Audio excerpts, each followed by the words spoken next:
खुदा का सलाम हो अमीर फैसल साहब और अतर साहब और दीगर टीम। तो मैं यहाँ पे पहुँच चुका हूँ। जब आप शुरू करना चाहें बता दीजिएगा।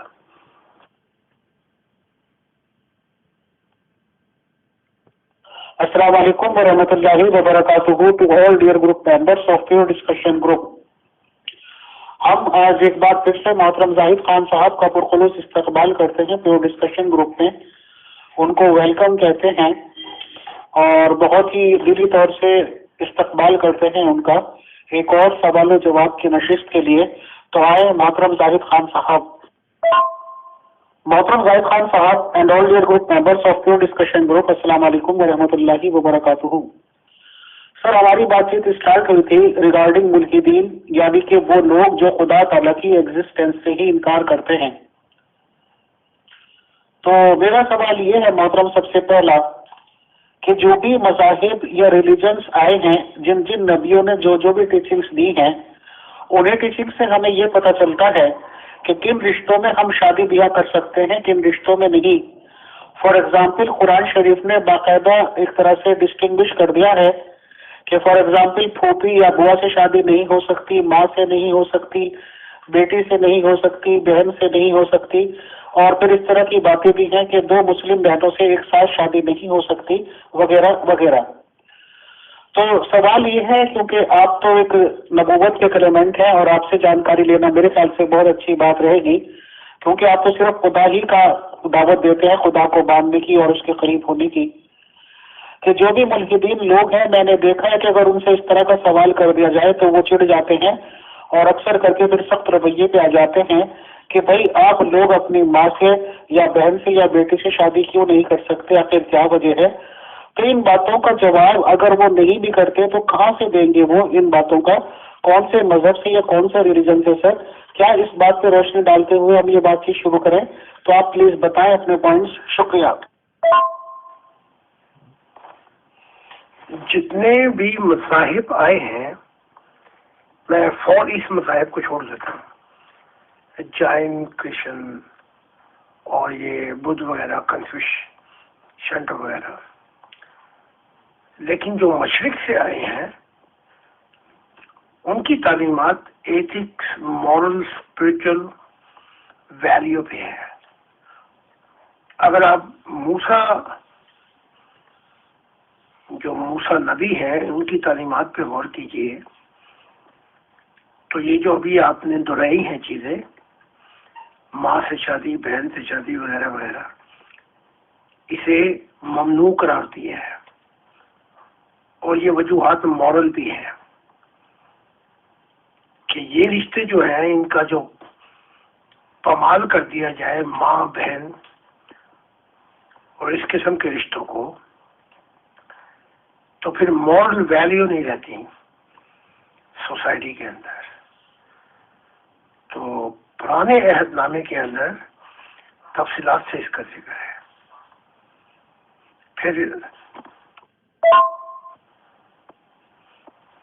फिर इसके मुतालिक ईसा ने रोशनी डाली है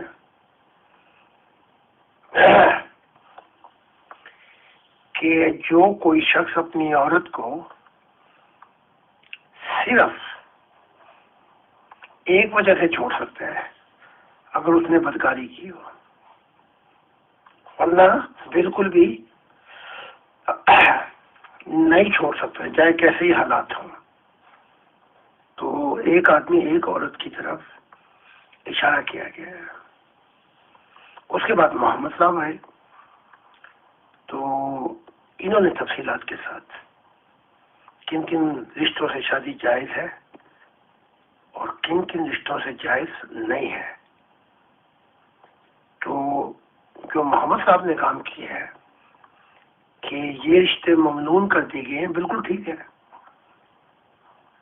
अब इस्लाम के अंदर ऐसे फिरके भी हैं जो ये समझते हैं, खासतौर शियों की तरफ, माँ बहन से शादी जायज है अगर उनका हक अदा कर दिया जाए। मैं समझता हूँ ये अनमोरल है, ऐसी चीजें माशरे में नहीं होनी चाहिए, वरना माशरे का जो मॉरल स्टैंडर्ड है वो खराब हो जाएगा बिल्कुल। मोहतरम वहीद खान साहब, जब मुसलमानों से बातचीत होती है कि दुनिया की शुरुआत कैसे हुई, तो ये इस तरह की कहानियां पेश करते हैं कि जैसे बाबा आदम के नाम के आदमी को सबसे पहले दुनिया में भेजा गया और वो फर्स्ट क्रिएशन ऑफ गॉड थे इनके अकॉर्डिंग से। और उसके बाद ये ऐसे बताते हैं कि जैसे सुबह और शाम एक एक बच्चा उन लोगों के होता था, आदम और हव्वा के।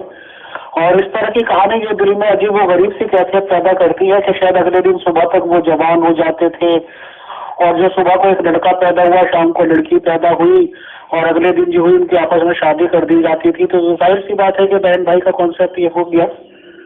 तो मेरा सवाल मुख्तसर ये है सर कि आपको तो दावा यह है कि आप खुदा ताला से मुलाकात करते हैं, आप खुदा का दिल होने के दावेदार हैं, तो आपका क्या मानना है? आप अपने टीचिंग्स प्लीज प्रोवाइड कीजिए कि दुनिया की शुरुआत हुई कैसे है। क्या आदम और हव्वा पहले आदमी और औरत थे दुनिया में, और क्या उनकी औलादों से ही ये दुनिया चली है, और क्या ये बात सही है कि सुबह शाम बच्चे होते थे और आपस में उनकी शादियां की जाती थी, इस तरह से ये दुनिया चली है? तो इस रिगार्डिंग जो भी जानकारी आप देना चाहें मोहतरम, प्लीज वेलकम, जानकारी दें, शुक्रिया।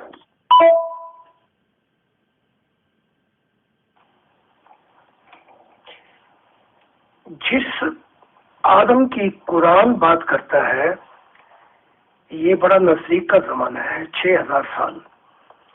तो ये इराक की तरफ, तो ये आदम जो है उस वक्त इंसानियत भी आबाद थी, तो उनमें से एक रसूल चुना खुदा ने जिसे आदम कहा जाता है। तो कुरान इसकी बात करता है। बाकी ये कि बहन भाइयों से शादी होती थी, एक दिन में लड़की एक दिन में लड़का, ऐसी चाहेलाना गुल अफसानियां अब हमें छोड़ देनी चाहिए। अच्छा, जिस आदम की जो जहां से जिंदगी शुरू हुई वो क्या है, उसका जमाना लाखों नहीं बल्कि करोड़ों नहीं बल्कि करोड़ों सालों से भी आगे है। वो ये है कि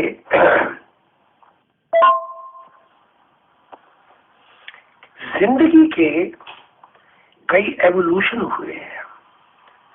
जिंदगी पानी से शुरू होती है, फिर ये पानी ही रुकावट बन जाता है उस मादे की परवरिश में।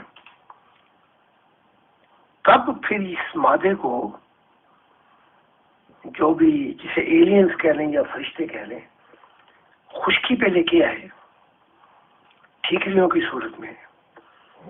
इसका जिक्र कुरान भी करता है कि कभी जिंदगी नबातात की सूरत में थी, कभी नेचर की मुख्तलिफ सूरतों में थी। तो वो जो पहली जिंदगी है वो एक सेल से शुरू होती है। उस जिंदगी के मुतालिक मैंने अपनी किताब साइंस और रूहानियत में बहुत कुछ बताया है। जिसने तफसीलात से पढ़ना है वो पढ़ ले। उस जिंदगी के अंदर बहुत से एवोल्यूशन हुए हैं, यानी कि तब्दीलियां हुई, लेकिन कॉन्सेप्ट जो था इंसान का वो बिल्कुल क्लियर था, क्योंकि खुदा की जात रूह की दुनिया में इंसानों की फॉर्म तैयार कर चुकी थी और हम रहते रहे हैं वहां पे। अब चाहे वो एवोल्यूशन थ्योरी हो, डार्विन की थ्योरी हो या किसी और की, वो जो प्रोसेस है उसका तो इनकार नहीं किया जा सकता। मुख्तलिफ प्रोसेस हुए, एक्सपेरिमेंट किए, इन्हें आप फरिश्ते कहें या एलियंस कहें, उसके नताइज के अंदर जब वो जमाना आया कि ये, लेकिन जो नतीजा अक्स करती है साइंस वो गलत है। तो जब ये इंसानी शक्ल का जो जिस्म है एक फॉर्म की सूरत में इख्तियार कर गया, तब अरवाह खुदा ने भेजनी शुरू की है जमीन के ऊपर। तो उससे पहले जो जिंदगी थी वो सिर्फ मादी थी, उसके अंदर रूह नहीं थी। तो ये एक लंबा प्रोसेस है, इसको मैंने तफसीलात से पेश किया है साइंस और रूहानियत के, कि साइंस और रूहानियत क्या बताती है। मोहतरम साहिद खान साहब, जो मैंने आपसे सवाल किया था और जो जवाब आपने प्रोवाइड किया, तो जाहिर सी बात है वो मॉरल ड्यूटीज पे आप आ गए। बट सवाल ये करते हैं जो मुल्हिदीन से बात करने वाले लोग हैं कि मॉरल ड्यूटीज ही का किस तरह पता चलेगा अब बिना किसी रिलीजियस लीडर के, या ये कि जब तक कोई नबी हमें आके नहीं बताएगा कि what are moral duties and how we have to perform it. तो आप ये बताएं सर, कोई ना कोई तो गाइड चाहिए या नहीं चाहिए?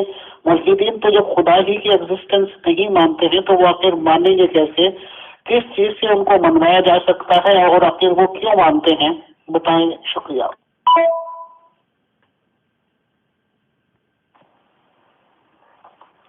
मोहम्मद साहब ने और मूसा जो नबी है बहुत से मॉरल प्रिंसिपल पेश किए हैं, और मैं समझता हूँ वो मॉरल प्रिंसिपल में ना मोहम्मद साहब ने कहा है कि बहन से शादी हो सकती है या माँ से शादी हो सकती है।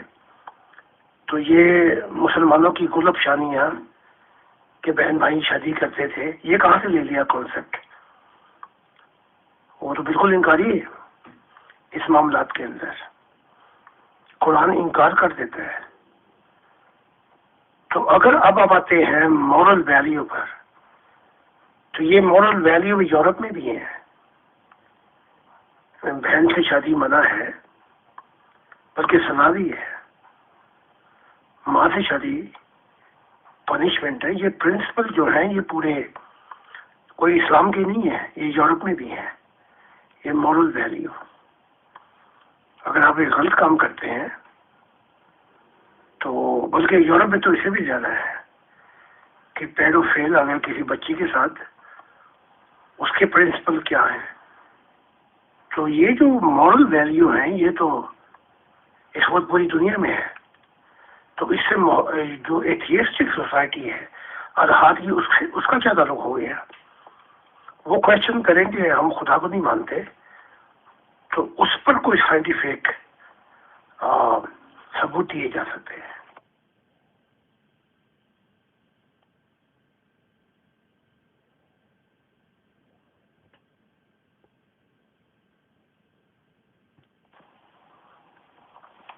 अगर वो ये कहें कि हम खुदा को नहीं मानते, तो उन्हें सबसे पहले अपना भी इनकार करना पड़ेगा, क्योंकि आज साइंस इस बुलंदियों पे पहुंच चुकी है कि जो निज़ाम कुदरत इंसान के अंदर रखा हुआ है, ये उनका खलासा है कि ये वजूद अगर हम चाहें भी तो खरबों साल हादसात की वजह से नहीं आ सकता।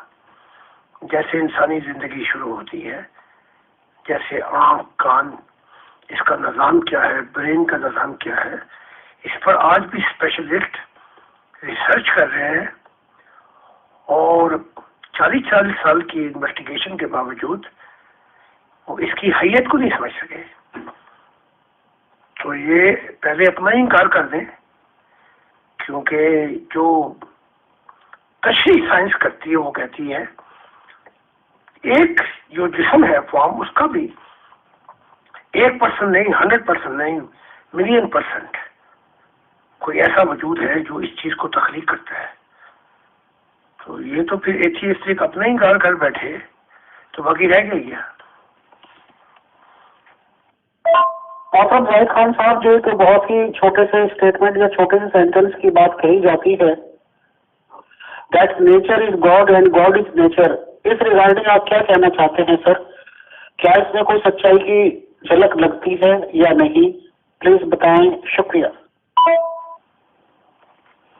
बिल्कुल जाहिलाना अनपढ़ दुनिया का ये जवाब हो सकता है कि nature is God, God is nature,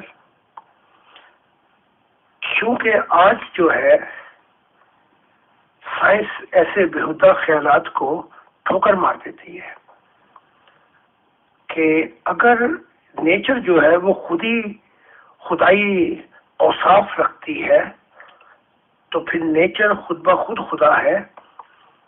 तो इसके अंदर फिर एक बात और देखी जाएगी कि बाहर जो है वो कौन है जिसने इस क्रिएशन को तख्लीक किया।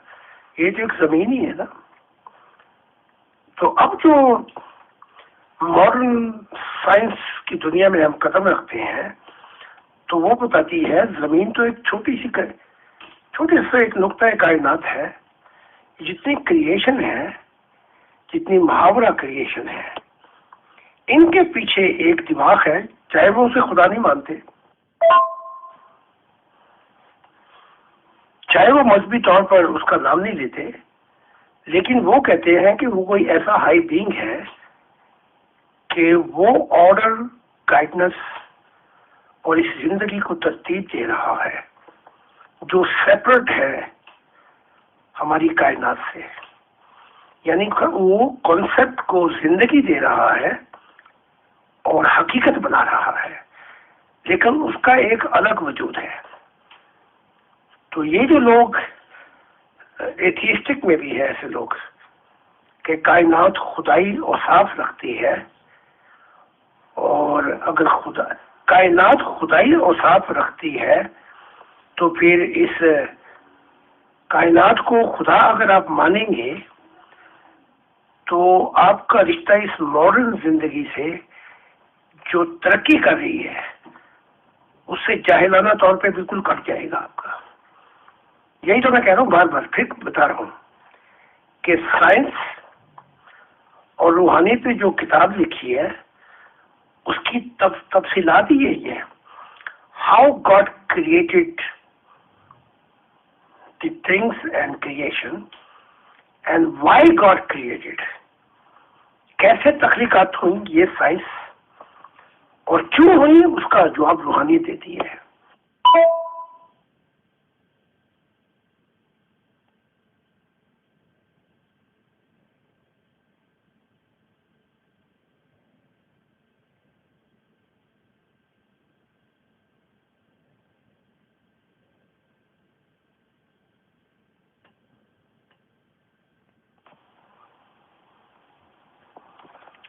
तो फिर इस नेचर के अंदर हम भी आ जाते हैं।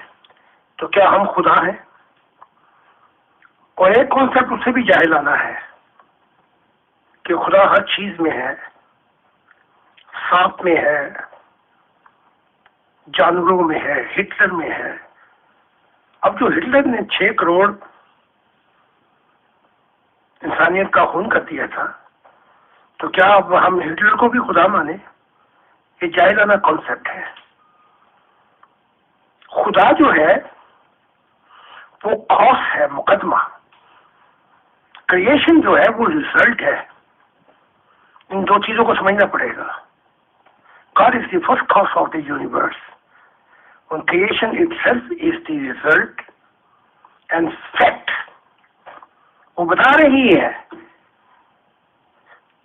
तो खुदा जो है ना वो सांपों में है, ना जिनों में है, ना हमारे अंदर है। वो मुकदमा है, तख्लीक करने वाला। कायनात जो है वो ऑब्जेक्ट है।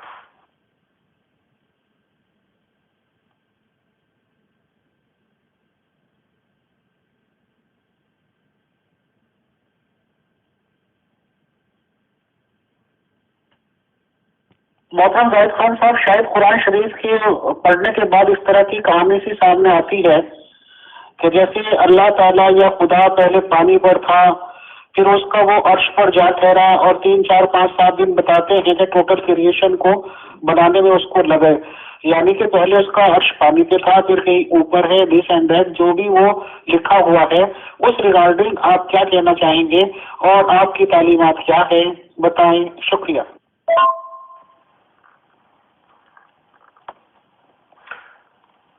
बाइबल भी बताती है कि खुदा का तख्त पानी पर था,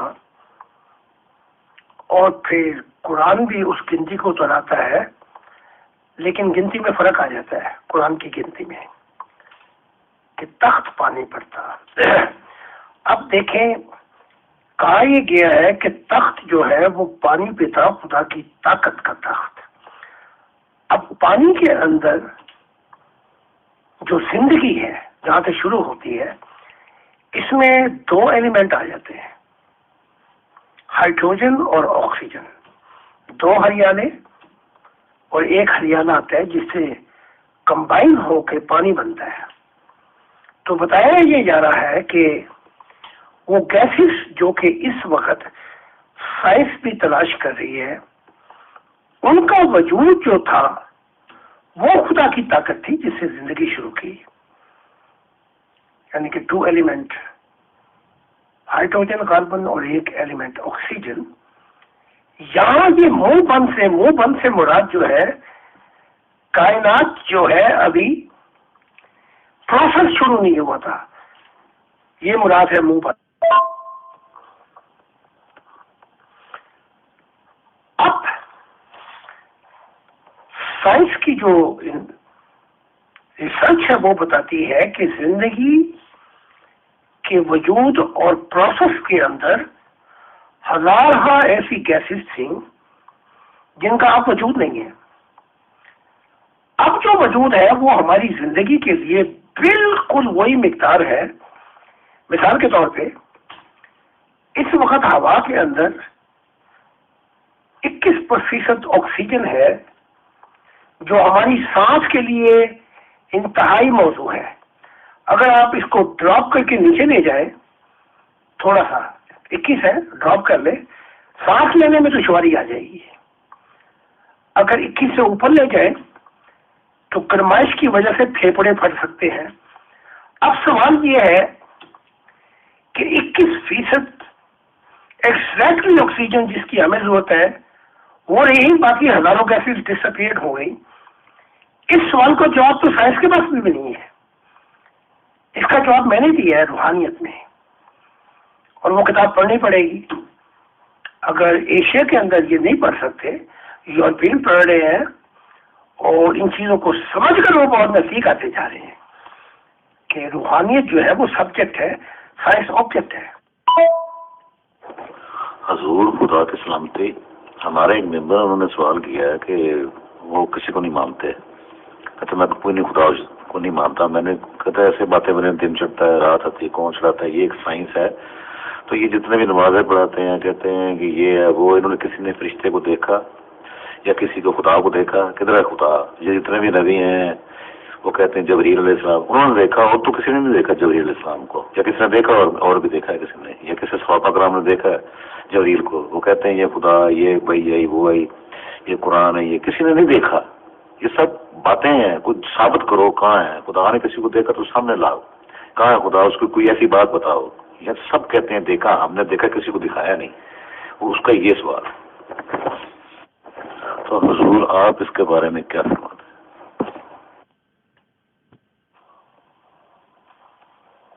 पहला सवाल का जवाब दे दूं, अगर एक कैमरा मैं आपके सामने रख दूं और अपनी जाहिलाना जहालत का इजहार इस तरह करूं कि आंधी चली, मिट्टी निकली, तूफान आया, बारिश हुई और ये कैमरा बन गया, तो क्या आप इसको मान लेंगे?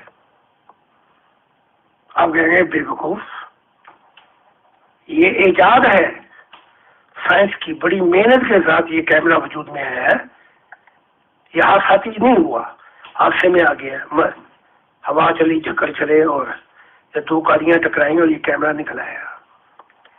इसी तरह फिर मैं उससे ये सवाल करूंगा कि तेरी आंखों के अंदर 14 कैमरे लगे हुए हैं, वो हादसाती हो गए, वो वैसे ही बन गए। वो 14 कैमरे जो है वो बदल कर तस्वीर तुम्हें सही दिखाते हैं। इसी तरह कानों का निजाम बड़ा पेचीदा है, जो कैमरे से भी ज्यादा 1000 गुना पेचीदा निजाम है, उसको हम कह रहे हैं कि ये कुछ भी नहीं है, हादसाती है। और जो घड़ी हम बनाए या कैमरा, उसको कहेंगे भाई ये तो हमारी इजाद है, हमने पैदा किया है।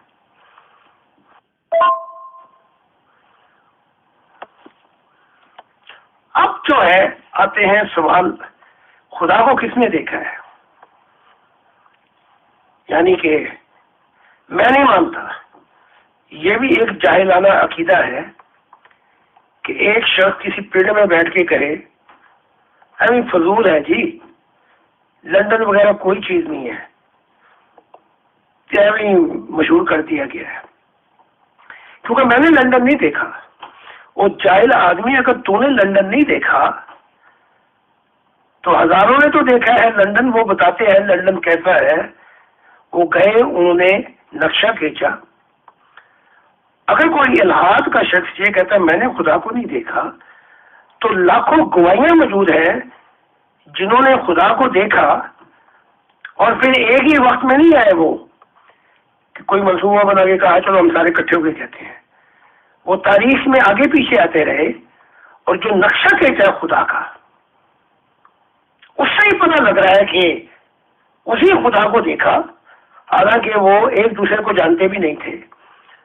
तो जिन लाखों ने खुदा को देखा उनको झुठला दिया जाएगी क्योंकि मैंने नहीं देखा। ये जाहिलाना तसव्वुर जो है या तो हमें छोड़ना पड़ेगा और या मॉडर्न दुनिया जो है हमें जाहिल समझ के माजी का हिस्सा बना देगी। जी बहुत शुक्रिया मोहतरम जाहिद खान साहब। हमारे एक मेंबर का सवाल है, वो कहते हैं कि जिस तरह से इंसानी जिस्म के अंदर उसकी रूह मौजूद है और इस रूह के यहाँ पर जमीन पर इस जिस्म में आने का एक मकसद है जैसा कि आपकी तालीमात से वाज़ेह है, तो क्या इसी तरह का कोई और मकसद हैवानात की रूह के साथ भी है? क्या हैवानात की रूह के अंदर भी, जिस्म के अंदर भी एक रूह मौजूद है और उनका आखिरत में क्या मकाम है या आलम अरवाह में इनकी क्या हकीकत है? बहुत शुक्रिया। मुशाहिदा जो है वो ये बताता है रूह शऊर है, वो शऊर एनिमल के अंदर नहीं है, इंसेक्ट माइंड है। यानी कि थोड़ी बहुत ही चीजें वो समझ लेते हैं, लेकिन आपने किसी बंदर को अभी तक पायलट नहीं देखा होगा कि वो लुफ्थांसा का पायलट भी बन गया है। इनके महदूद वसाइल हैं, लाशऊर इंसेक्ट माइंड है जिसको हम कहते हैं, रूह नहीं कहा जाएगा। अब होता ये है कि मौत के बाद क्या ये चीज फना हो जाती है? नहीं, फना नहीं होती, बल्कि एक नए एक फॉर्म में होती है, लेकिन वहां भी लाशऊरी है। हाँ, बस फर्क इतना आ जाता है कि एनिमल डिमेंशन में है, लेकिन थोड़ी सी चीजों के बावजूद इनमें महदूदियात पड़ी हैं और रूह नहीं है। अच्छा, वो जो जानवर है ये इंसान के साथ भी हुआ है कि जब ये एवोल्यूशन प्रोसेस एक्सपेरिमेंट कर रहे थे उस वक्त तक रूह नहीं भेजी, तो वो भी लाशऊरी थे और उनके अंदर भी हमेशा की जिंदगी इंसेक्ट जो शऊर है रूह के साथ वो नहीं था। तो जब ये फॉर्म ढांचा तैयार हो गया तब रूह भेजनी शुरू की है, जिसे हम कहते हैं subject of universal prime force. ये वो ताकत है जिसका मुकदमा सब्जेक्ट है, जो है वो खुदा की जात है, और ये ऑब्जेक्ट है, ये ताकत यूनिवर्सल प्राइम फोर्स, और खुदा इसका सब्जेक्ट है। तो जब ये जिंदगी शुरू होती है तो इसका जो प्रोसेस है मैंने किताब में बता दिया है, 3 माह का प्रोसेस इस रूह का क्या है, और हादसात में ये रूह वापस कैसे चली जाती है।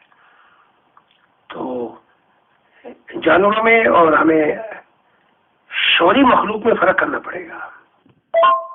बहुत शुक्रिया मोहतरम जाहिद खान साहब। हमारे एक मेंबर का सवाल है, शौरी मखलूकात में से इंसान के अलावा कोई ऐसी मखलूकात भी आबाद हैं हमारी जमीन की कुर्रा के मुताबिकत में? कोई ऐसा आपका रूहानी मुशाहिदा कि आपने एलियंस को जिन्हें कहा जाता है, ऐसी मखलूकात का आपने मुशाहिदा किया हो, आप उनसे मिले हों, या इस दुनिया में उनकी आमद के आपके पास मुशाहिदात या कोई ऐसा तजर्बा या एविडेंस हो जो आप इंसानियत से शेयर करना चाहें? बहुत शुक्रिया। अभी तक जो साइंस ने बताया है वो ये है कि 8,000 लाइटिंग और 16,000 लाइटिंग ईयर जिंदगी का वजूद नहीं है। लेकिन रूह जो है वो लाइटिंग ईयर से भी क्रॉस कर जाती है सेकंडों के अंदर। तो मेरा मुशाहिदा जो बताता है इस साहिरी कायनात के अंदर जिंदगियां बहुत से सियारों पर हैं, जिसे आप एलियंस भी कह सकते हैं, उनकी मुख्तलिफ नेचर है, और वो जिंदगी और ये जिंदगी जमीन की आपस में मिलेंगी। तो जो शौरी मखलूक है इस वक्त वो इंसान ही है जमीन के ऊपर, लेकिन इन सियारों में, इन सितारों में भी बड़ा कुछ आबाद है। तो वो जिंदगी जब मिलेगी जब इंसान जो है इस फितना फसाद, इस खून, इस डिसयूनिटी, बर्बादियों से बाहर आ जाएगा, और दोनों उसकी तरक्कियात होंगी, रूहानियत में भी और साइंस में भी। जो खुदा ने मुझे बताया है कि मैंने आदम हूं, मुझसे ये जमाना शुरू होगा, तब वो जिंदगी जो है वो इस जिंदगी से मिलेगी और एक अजीब जमाना होगा। अब आ जाते हैं रूहानी कायनात की तरफ। अभी तक जितने भी हमारे अंबिया आए, या तो जिन के मतलब बताया या फरिश्तों के मतलब बताया, कुछ छुड़ैलों के मतलब बताया, कुछ भूतों के मतलब बताया, कुछ लावा कि रूह की दुनिया में कौन सी ये चीजें हैं। इससे ज्यादा हमें खबर नहीं मिलती। अब मैंने पहली दफा बताया है कि फरिश्तों, जिनों की और इन चीजों की कायनात से पहले ये जुमा 4 दिन की कायनात है। चाहे इनका जमाना ट्रिलियन या उससे भी ऊपर हो, लेकिन है नई कायनात ये, और इंसान तो बिल्कुल ही नई कायनात है। तो फरिश्तों, जिनों और इन मखलूकात से पहले इंसानों को ही खुदा बहुत सी मखलूकात आलम अरवाह में तख्लीक कर चुका था, अनगिनत। उसको अकाउंट नहीं किया जा सकता। अब सवाल पैदा होता है, ये होता है कि हमारे नबियों को क्यों नहीं पता लगा? तो फिर कहना पड़ेगा कि उनकी लिमिटेशन थी, उनकी रूहानी तरक्की नहीं हुई थी, ग्रोथ नहीं हुई थी, लिहाजा इन चीजों का इंकशाफ नहीं हुआ। ये पहली दफा मैं इंकशाफ कर रहा हूँ कि बहुत सी मखलूकात तख्लीक कर दी गई थी फरिश्तों और जिनों और इंसान की तख्लीकात से पहले। तो ये एक प्रोसेस है रूहानियत का, उसमें इंसान को पता लगता है। अब सवाल ये है कि क्या मैं उन मखलूकात से मिला हूँ जो आलम अरवाह में है और इस कुर्रे पे आबाद है, यानी ये एक्सटर्नल क्रिएशन, ज़ाहिरी कायनात के अंदर? हाँ, मैं मिला हूँ। मैंने कम्युनिकेशन की है। मैंने लाइटिंग स्पीड से भी ज्यादा रूह की नूर में उनकी दुनियाएं देखी हैं, ज़ाहिरी जहानों में और रूह के जहानों में, और मैंने उनका जिक्र भी किया है अपनी किताबों में, और उनकी नेचर के मतलब भी बताया है कि किस किस्म की वो नेचर रखते हैं। ये सारा जो है इसका कमाल रूहानियत में आ जाता है। दिमाग की लिमिटेशन है साइंस के अंदर, लेकिन रूहानियत का कमाल ये है कि वहां पे सब कुछ चीजें मिल जाती हैं। दिमाग भी मिल जाता है, शऊर भी मिल जाता है, जमीर का नूर भी मिल जाता है, इमोशन भी मिल जाते हैं, और रूह को जो है वो फिर पलक झपकने से पहले जहानों में हर जगह मौजूद होती है, ट्रांसेंडेंटली टाइम एंड स्पेस। जी, बहुत शुक्रिया मोहतरम जाहिद खान साहब। हमारे इन्हीं मोहतरम का एक सवाल है जो इनके पिछले सवाल से रेलेवेंट है। वो ये कहना चाह रहे हैं कि जैसे इंसान एक एवोल्यूशन थ्योरी से गुजरा है, क्या हैवानात भी उसी थ्योरी से गुजर रहे हैं, और क्या इनको भी खुदा की जात एक वक्त में शऊर देंगे जिस तरह से इंसान को शऊर दिया गया है, या दरअसल खुदा की जात का हैवानात की और इन जिन मखलूकात में भी शऊर नहीं है, इनके पैदा करने का क्या मकसद है, और इंसान का इनके साथ अपनी जिंदगी में क्या किरदार होना चाहिए, क्योंकि हम इनको एज खुराक भी इस्तेमाल करते हैं, इनका शिकार भी करते हैं, तो इस बारे में आपकी तालीमात क्या कहती हैं? बहुत शुक्रिया। ज़मीन के ऊपर भी लाशऊरी मखलूक़ात, इंसेक्ट माइंड, और रूह की दुनिया में भी बहुत सी मखलूक़ात हैं। जैसा कि मैं जन्नत में एक बैठा हुआ था और पानी की एक झील के अंदर से एक वजूद निकला। अब वो वजूद ने मुझे देखा, उसका हुस्न देखने वाला था। तब वो आहिस्ता आहिस्ता मेरी तरफ आई और उसने मुझे सूंघना शुरू किया। तो जो फ्रेगनेंसी थी वो खुदा का नूर था।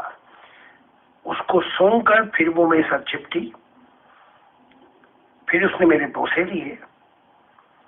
फिर एक लंबी कहानी है, लेकिन उसके बावजूद जब वो बहुत नजदीक थी तो मैंने महसूस किया उसके अंदर शऊर नहीं है, उसके अंदर फ्रेगनेंसी थी सिर्फ कि वो नूर की तरफ माइल होती थी, जैसे जुगनू माइल हो जाते हैं रोशनी की तरफ। अब बहुत सी मखलूकात हैं इस जहानों के अंदर ऐसी। ये मखलूकात जो है उनका तरीक़ेकार ये है कि अब मैं अगर खुदा से ये कहूं तूने मुझे इंसान क्यों बनाया, मुझे गधा क्यों नहीं बनाया, और या तो क्रिएटर जो है, जिसको छोटी सी मिसाल देख ले कुम्हार की, एक ही मिट्टी में से वो जो चाहे बर्तन बना देता है। तो अब मैं खुदा तो नहीं हूं। मैंने ये देखा है कि जो मेरी ऑब्जर्वेशन बताती है, जो कायनात का कानून और प्रिंसिपल है, उसमें मैंने शौरी मखलूक बन के कैसे एडजस्ट होना है। और अगर अब मैं ये दुआएं शुरू कर दूं कि मुझे गधा बनाया जाता या कोई कुत्ता ही बना दिया जाता, तो फिर ये एतराज जो है ये खुदा पर है कि उसने मुझे शऊर क्यों दिया। तो जो कुछ उसने बनाया, हमारा तरीक़ेकार ये होना चाहिए कि उस कानून का जो वसअत है उसमें ऑब्जर्वेशन करके अपने आप को तरक्की करें। अगर किसी जमानों में वो इसी लाशऊरी मखलूक को शऊर देता है तो मेरा तो खुदा से कोई झगड़ा नहीं है, वो जो चाहे करे। मेरे लिए इतना काफी है कि वो मेरा क्रिएटर है और मुझे जिंदगी देने वाला है। ये जो इंसान को तुम्बे खाने का और ये चिकन खाने का शौक चढ़ा हुआ है, रूह की दुनिया में बिल्कुल भी ऐसा नहीं है। तो जिस तरफ इस वक्त ये मॉडर्न दुनिया जा रही है, बियो, प्रोटेक्ट और वेजिटेशन, तो मुझे लगता है कि ये जानवरों का जो इनको चटखाना, इनके दुम्बे खाने, ये बहुत कम हो जाएगा और वेजिटेरियन दौर चलेगा। बल्कि जो प्रोटीन इनसे मिलती है वो दूसरी चीजों से हासिल की जाएंगी। और रूह की दुनिया में ना दुम्बे ज़िबा होते हैं, ना कोई गाय आपके लिए ग्रिल करेगा। ये सारी बेवकूफियां यहाँ तक ही है, लेकिन वहाँ की जो खुराकें हैं वो कुछ और है। जी बहुत शुक्रिया मोहतरम क़िबला आज़ाद अलैहिस्सलाम, आपकी तशरीफ़ आवरी का, आपके इस कीमती वक्त और रूहानी रहनुमाई का। और हम शुक्रगुजार हैं हमारी एडमिन टीम, खुसूसन बरदर पैगम्बर सोइश खान साहब के पसे पर्दा, उनकी तमाम एफर्ट्स के, और हमारे बरदर अमीर फैसल साहब के जो सरे पर्दा हमारा साथ देते हैं, इस प्रोग्राम को एस्टेब्लिश करते हैं, और उन तमाम मेंबरान का जो उन्होंने डायरेक्ट जनाब क़िबला आज़ाद अलैहिस्सलाम से, खुदा के दिल और मसीह ज़मा से मार्फत इलाही के राज सुने। आपके साथ अगले प्रोग्राम की अगली नशिस्त में कल मुलाकात होगी। आप सबकी तशरीफ़ का बहुत बहुत शुक्रिया। बहुत बहुत शुक्रिया, बहुत जज़ाकल्लाह मोहतरम जाहिद खान साहब, बहुत ही अजीज ब्रदर अतर भाई and all dear group members of pure discussion group. बहुत अच्छा सेशन रहा, बहुत इल्मी मालूमात हासिल हुई। इंशाल्लाह टुमारो सेम टाइम फिर मुलाकात होती है। शुक्रिया, जज़ाकल्लाह।